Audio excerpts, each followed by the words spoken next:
up to 64 kilograms. And MILANA SAFRONOVA, with plenty of experience, she'll be fancied and perhaps confident to win this tonight against the late replacement. She is 30 now. Several times national representing India, champion. LALBUATSAIHI. And she's up against the youngster, only 19, LALBUATSAIHI, who's a bit of a late call-up. And making the most of the opportunity. His second round stoppage. She made short work of her opponent in the previous round. And I guess in some ways, she might come here with a free slate, a free mind, almost feeling like she's got nothing to lose. Certainly, perhaps maybe a little unlucky not to be on the plane in the first place, but she's here now and she's certainly trying to make it pay. Yeah, I think so. I think there's a lot to be said for that.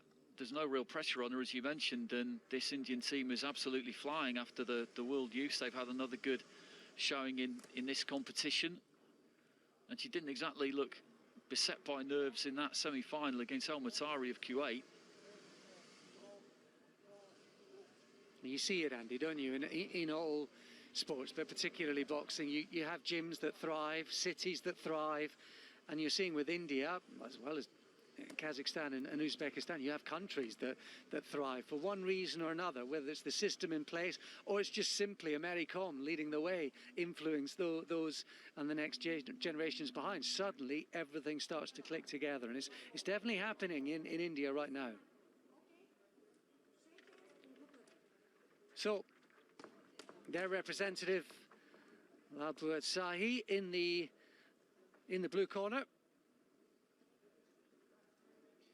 And will be, I guess, viewed on paper as up against it, against Safronova, who's in the red, already a bronze medalist a couple of years ago in this very championship. Nice 1-2 from Safronova. Taller of the two opponents. We've had a few matchups like this, haven't we, where you sort of sense it's going to be Safronova on the jab. She's getting the 1-2 working well. Output's pretty good from her through the first 30 seconds, but there's a heavy right hand from LALBUATSAIHI. And she'll be looking to either get inside or counter heavily, as she did quite eye-catchingly there. Yeah, she's not going to mess around, is she? She's the Indian fighter. She came straight out of her corner across the ring and just started to let her hands go immediately. Safronova, I think, was possibly slightly surprised by that, but she seems to have found her range quite quick, the fighter in red, but she will need to keep popping out that jab right hand, that 1-2. As soon as she neglects it, then the Indian fighter will be all over her. It's as simple as that. And she is, as you say, Andy, she is just kind of popping it. It's scoring rather than necessarily much more than that. And that's why a couple of times we've already seen a heavy counter sharp right hand from LALBUATSAIHI, and she'll be looking to time that count. And you can see the way to shots. There's only been a few of them. You can see the way to shots, why she got that stoppage in the qualifying round. Yeah, she could definitely punch.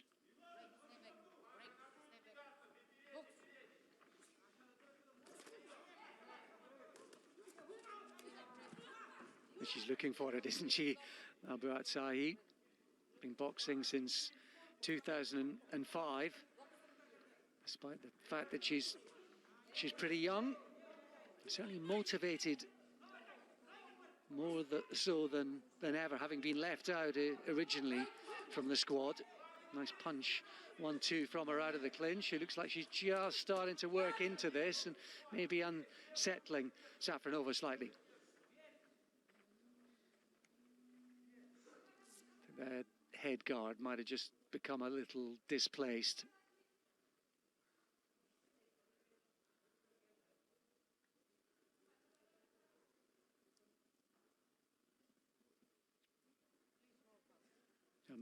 I wish I could say my hair gets in the way, but well, that's just something they're having to deal with. No problem at all. Be interesting to see what happens now, won't it? Because they both had a little bit of a breather heading into the final 30 seconds or so of round one, because when this break came, you would probably say that on balance, Safronova had her nose in front in the round because she'd done the cleaner punching. As you mentioned, though, none of it was particularly heavy. It hasn't bothered LALBUATSAIHI, who would have figured out by now, really, I'd have said that Safronova can't really hurt her, and she just needs to walk through her. And if she can finish strong in this round, well, she needs to finish strong in this round. And it looks as though she's, just slightly bundled over there, I think, Safronova. And the referee was right on the spot, ruling it accordingly so. But, yeah, I think she knows, LALBUATSAIHI, she knows exactly what she has to do. The method's right, the application's right. She might have to take one on the way in, potentially, but they are just kind of pot-shotting efforts, aren't they? Almost scoring, stay away from me shots from Safronova, rather than any kind of menace or power on them. And that might just encourage the boxer in blue. I think so. I think Safronova's won that round because she was more accurate of the two, but I don't think that LALBUATSAIHI is going to go into rounds 2 or 3 with any particular fear. She's going to have to do this the hard way, as you said. She's going to have to wear a couple to get into range and let her own hands go, and that's just how she's going to have to do this. There's no other way. Every now and again, she just sits down a little bit more on a 1-2 Safronova, and it looks capable of just stopping LALBUATSAIHI in her tracks.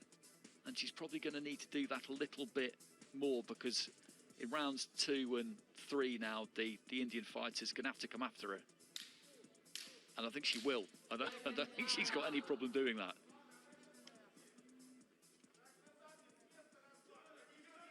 So the scene is set. I think the first round, very much the template of what we can expect. I suppose the big question now going into round 2 and thinking about further ahead, should it go into round 3 as well, is how much of this energy and effort can LALBUATSAIHI keep up?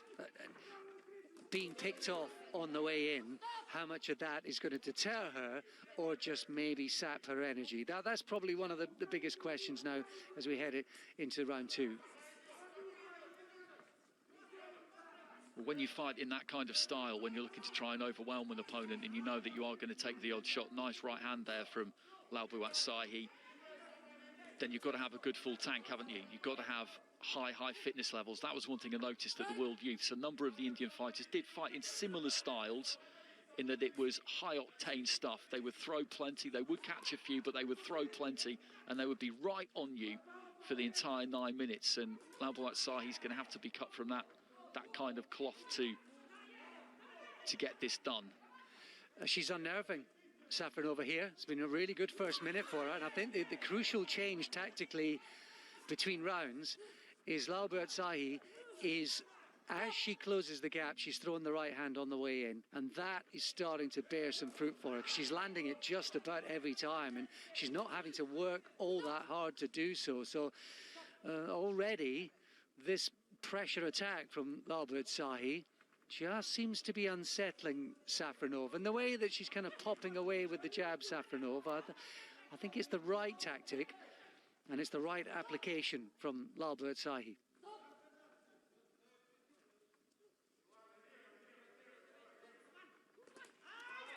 There we see it again. She's just moving the head slightly off the center line, just to her left. She's out of way of the lead jab, and then she's automatically coming over with the right hand, and it's working. It's easy enough for us to see, not seemingly easy for Safronova to get out of the way of it, and it seems to be working every single time in this second round. There it goes again, working perfectly for her. Absolutely, that kind of lead right hand, she throws it and then she just moves straight in behind it. So even if she doesn't really land it, then Safronova can't get a counter away. We said in the first round that she needs to keep using that 1-2, needs to keep trying to snap out that jab, keep the punch output high, or LALBUATSAIHI would walk through her, and that's what has happened in the second round more often than not. But as you've been rightly pointing out, it's intelligent the way that she's done it. Because at this level, if you do just walk in throwing punches apropos of nothing without any kind of plan, you will get slaughtered. As Savros, we mentioned at the start of the night, didn't we, the tactical and technical nuances that can change in between rounds, either from a boxer on their own or through their team corner. And the big question now, Andy, that being asked, I think, of Safronova is, do you meet LALBUATSAIHI head on and try and punish her as she's coming forward, or do you try another way, take a step to the side, take a step back? That's the big difficulty now. Stick or twist? What's the answer to this surge of LALBUATSAIHI, who came in here as a late replacement with nothing to lose, and it looks to me like she's making it pay? I don't think she'll really fancy holding her feet and going toe-to-toe with her, but if she's got to start making her turn and making her move, because LALBUATSAIHI will just come forward in a straight line, basically. As you said, she's just taking that head off the punching line, just dipping that shoulder, throwing that right hand over the top. So there's just little adjustments that she's made there to make herself that little bit more difficult to hit on the way in. Safronova's got to keep her turning and keep her moving, not pull back in straight lines herself, and try and use these physical advantages that she does have. But if she's going to stand in front of LALBUATSAIHI, then she's got problems. Maybe get off first might be part of it. As we head into round 3 then, such a good start for Safronova. We think probably won the first round behind the jab particularly. Strong second round from LALBUATSAIHI, who landed so many of those right hands. Now we see at the start of the third, Safronova try to get behind, popping the jab once again, trying to get off first. And so, it is intriguingly poised. And you wonder how much of the effort of that second round took out of LALBUATSAIHI as well, something we wondered stylistically right from the start. Bit naughty that, just pushing off with the heel of her glove underneath the chin there on the blind side of the referee who didn't see it.